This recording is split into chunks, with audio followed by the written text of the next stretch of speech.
I introduce the next speaker, Dr. Roopesh Kumar. So he's the senior consultant neurosurgeon at SIMS Hospital, SRM Institute of Medical Sciences in Chennai, Tamil Nadu, India.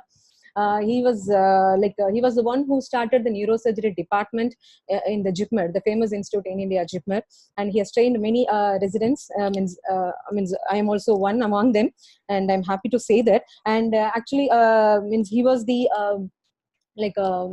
treasurer of the Skull Base Surgical Society of India, and he hosts many posts. And he is going to be the director of the Department of Neurological Oncology and Skull Base Surgery in the Southeast Asia's first proton beam center very soon. In the month of June, he is going to become the director. So, and I welcome Dr. Roopesh Kumar to talk on minimally invasive posterior cervical laminoforaminotomy. Stage is over to you, sir. Thank you very much, Dr. Divya, for giving me this opportunity. And I am very much delighted to join again this Neurosurgery TV and this ACNS online symposium. Today I will be covering on the posterior cervical laminoforaminotomy in a minimally invasive technique. I think all these other topics were about lumbar and thoracic spine, and I think this is more of a cervical spine. And I will also take this opportunity to touch a brief of the principles of the disc surgery and how it is different from cervical and lumbar disc.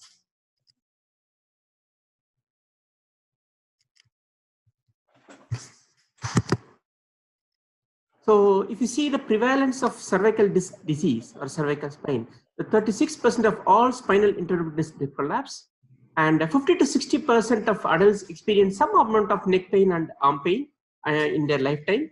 And the statistics say 1/5 of visits to any orthopedician is for cervical discogenic pain. And the most common causes, most common levels involved are C5-6 and C6-7, which approximately amounts to 75%. And C7 being the most common nerve root involved. This is what the statistics say. And there's a significant rise in the number of disease because of cervical disc disease, mainly because of the change in the lifestyle. As you see, there's a new entity which is called the text neck, wherein people start using their mobile phones and they get a lot of these degeneration, especially in this younger age. So the new spine surgeons will have to deal with all this in a more common way. So degenerative cervical disc disease, if you see the MRI, many patients do show some amount of degeneration, and 25% of asymptomatic individuals aged less than 40 years do have some amount of disease, and definitely so in 40 years, more than 60%. That means that you can see how the incidence is. What is the distinction of the main difference between the lumbar spine and the cervical spine disc disease? If you see the lumbar radiculopathy, the most common cause is lumbar disc disease. Whereas if you take a cervical spine, it is not really so. The cervical disc disease accounts only for 20 to 25% of radiculopathy. That means what are the remaining causes of this radiculopathy? You see that it is mainly the foraminal encroachment. So that is the main topic why I am choosing this a posterior laminoforaminotomy, because the most common cause of cervical radiculopathy is foraminal encroachment, which accounts in 70 to 75% of patients. This foraminal encroachment could be degeneration of disc, which could be because of ancovertebral joints of Luschka, as you see, or zygoapophyseal joints. All these three can cause encroachment, and this can cause cervical radiculopathy in these patients. If you see the natural history of any cervical disc disease, 45% resolve spontaneously without any recurrence. And this is a very famous study by Lee and Turner et al. And 30% continue to have mild symptoms, but only in 25% these symptoms are persistent and progressive, which needs treatment.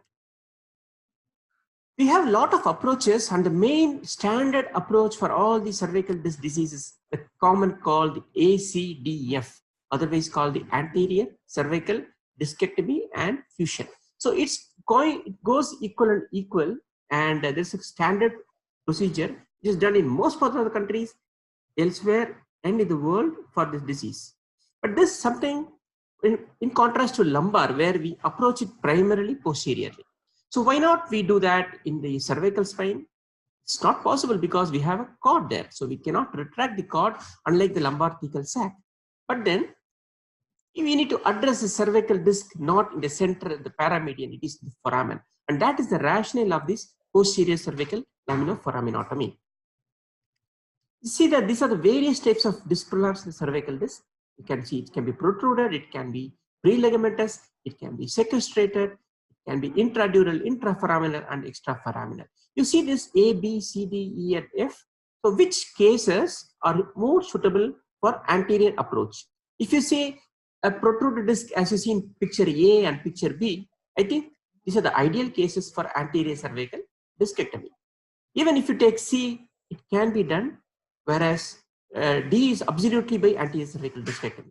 You see the picture E, F, and C. You can also approach these by a posterior laminoforaminotomy. You need not necessarily do it by anterior cervical. So these are the indications where you think about approaching this disease by a posterior approach.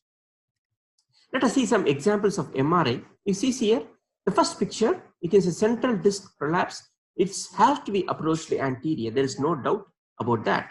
But you see the next picture of a posterior lateral disc prolapse, as you see here, it can be done anteriorly, there's no doubt. But you see here, why you disturb the whole disc to reach this disc prolapse?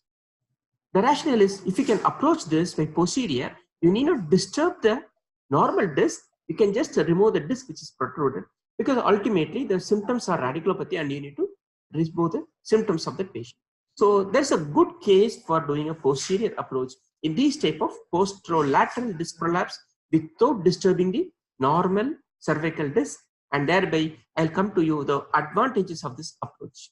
So you have the left two cases where it is a central disc prolapse which can and only be approached by anterior approach, whereas on the right side, both above and below pictures, one can approach it not only by anterior, a good case for a posterior approach. So how to choose the approach? So this is very, very important. It is very logical to approach the cervical spine from the direction where the majority of pathology is. So anterior decompression can be done as I showed you in previous cases, but usually it involves fusion. That's a major drawback. In fact, when you see anterior approach, the posterior, however, does not require fusion. It can stand alone only with decompression. The important question to be addressed when considering an approach, whether anterior or posterior, is whether are you dealing with an spinal instability and how is the cervical lordosis. So coming to the ACDF, what are the advantages of that? One is the familiarity. So everybody is trained in this ACDF from their resident days, and it's very, very comfortable procedure, and one can master it without much learning curve. It has less post-operative discomfort, less pain. As you see, patients are very comfortable in the first post-op day, except for mild dysphagia and hoarseness of voice if it is a lower cervical spine. And we can achieve bilateral decompression. That's a major advantage. Not only the central, you can go on the right side, you can go on the left side, and it gives a panoramic view. However, everything comes with a disadvantage. So as you see, you're going through vital structures. So there is a risk of injury to the rectal and laryngeal nerve, and veins you have to deal with if they are very short neck. You have to do fusion in majority of cases, and you have to think about the graft side complications and the graft related complications. So these are some of the disadvantages of conventional anterior cervical decompression and fusion. Coming to the long-term studies, there are much debates going on, but there is a lot of literature available in this adjacent segment disease when you do anterior cervical discectomy.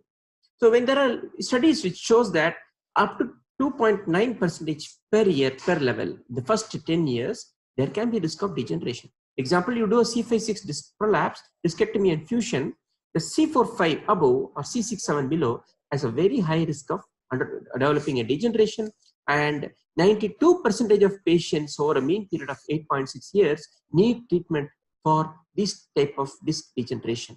So that is the statistics which shows, and that is a main concern when you fuse a segment. So that is now the concern that whether to fuse or not to fuse in a single level is of major debate. But then that is beyond the scope of this chapter. But one need to understand that there is definitely a risk of adjacent segment degeneration when you are going to fuse the cervical spine if you are coming from anterior. And to overcome this, that came the principle of cervical arthroplasty or the artificial disc replacement. But do studies support that there is less disc disease in the adjacent segment? The answer is really not very robust. But then there are some studies which are many company driven, and so we have to take these studies with a pinch of salt. So one cannot just argue that artificial cervical disc or disc cervical disc replacement is going to replace anterior cervical discectomy and is going to reduce the adjacent segment degeneration. And you have the cost involved here, the heterotopic ossifications, and we still do not have long-term results. The other approach, it can be done also without disturbing the normal disc, is the anterior foraminotomy. It's also a versatile approach which can be done so that you don't disturb the normal disc. You can directly go to the foramen and you can avoid fusion. But there are specific indications for this. It is to be done for a unilateral disc disease. It has a direct approach. It can avoid fusion. The major problem is that those who have done it will recognize that the problem of bleeding, significant bleeding from the perivertebral venous plexus when you do anteriorly. And there are also problem of Horner syndrome because you are going to work on the longus colli and you have to retract it. There is a high risk of Horner syndrome. Also, you have a little bit more retraction of the esophagus, and so you can have a problem of esophageal injury in these type of patients.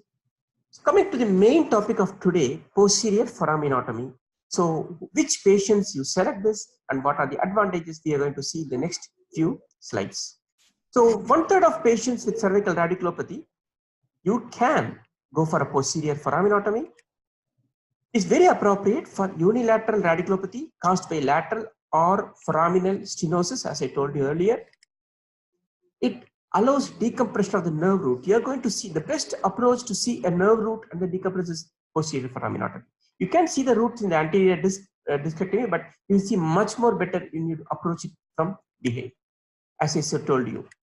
So there are no retraction. There is no structures to be protected when you come from posterior compared to coming from anterior, where you have so many neurovascular bundles, whereas nothing is there in the posterior, and most of the neurosurgeons are familiar with the posterior approach in exposing for a cervical spine. The majority of the advantage is that you need not fuse in posterior foraminotomy because you're not going to disturb the normal disc. You're going to avoid the adjacent segment degeneration. So that is one of the main proponents where you can go for posterior foraminotomy. Of course, when you are avoiding a fusion, there is no graft-related complications. So this is the structure, a schematic picture which shows the anterior cervical approach and the posterior cervical. You can see that the anterior cervical, the amount of structures to be retracted, you go through, whereas in posterior, it's almost none. So this is the structure. You can see that. So you are going to expose or drill part of the lamina to reach the disc. So this is the example. This is the amount of lamina you're going to expose as a laminoforaminotomy. And you can see that on one side you are going to unilaterally exposure of the facet. And you see here the amount of drilling which requires to reach the laminoforaminotomy is this picture. I'm going to show you some videos of this case, and you see that the root is being exposed when you make a small keyhole approach when you're doing a posterior laminoforaminotomy. So this is the patient I'm showing to show you the video. As you see, as disc prolapse, the C6-7 level, as you see, this is the posterior posterolateral disc prolapse, and this is the minimally invasive approach. As you see here, the retractor, self-retaining retractor of Medtronic, and this is the view what you get. And I'm going to show this video. As you see here, so this is the superior facet, this is the inferior facet, this is on the, and this is the medial, and that is lateral. So I'm going to show you this video. So this is the tubular retractor in place, and you see that the amount of exposure which is required. So you start drilling the superior facet here, and once you start drilling, then you can reach the inferior facet, and you can enlarge this foramen to get to the thecal sac. So that is the dural margin what you see here, and once you retract that, and you see, just you can probe it, and you can find that already you have started seeing this disc, and you are going to remove this disc en masse. So you can see that that is the protruded fragment posterolateral, and they are going to remove that, and that is going to give you a complete relief. Now that is the post-op. You can see that you are not disturbing the normal disc. The patient has come with radiculopathy, and that is the extruded fragment, and they have removed that, and this patient is hitting. You come back to this patient, you see that, so that is the amount of bone which is removed. You see that the facets are not much disturbed, and you can see that the postoperative MRI, as you see here, that the disc is normal, there's mild disc prolapse, but then what is more important is that you can see that there's a good CSF space, and you can see a good fat pad around the root. The root is completely decompressed. So that is the principle of posterior laminoforaminotomy, and you see that there is complete preservation of the motion segment, complete preservation of the normal disc, and you're not disturbing. That is the coronal MRI as you see here, and there is the sagittal MRI. You see that there is no evidence of any discectomy being done, and this is going to preserve. So that is the advantage of a posterior approach, and you are going to preserve the motion segment as you see here, very clear, very small incision, and you can see that there is not much of disturbance in any of these ligaments or bones. Surprises, of course, as you see here, this patient who came with a disc prolapse, a laminoforaminotomy, you can see that the huge disc here, and I'll show you what is the surprise we encountered in this patient. And as you see, that's the same amount of, that is the superior facet, that is the inferior facet, and I'm going to start removing the laminoforaminotomy, the keyhole approach. So one can use a ronger, one can use a drill, it's all up to their convenience. You see here what is happening here. That is the thecal sac, that is the root. I was probing for the disc prolapse. The surprise is that there are two roots. That is one root, and there are other roots. So this is the case of a conjoint. That you see here, that is one root, and that is another root. So this is not a disc prolapse, it was a conjoint root.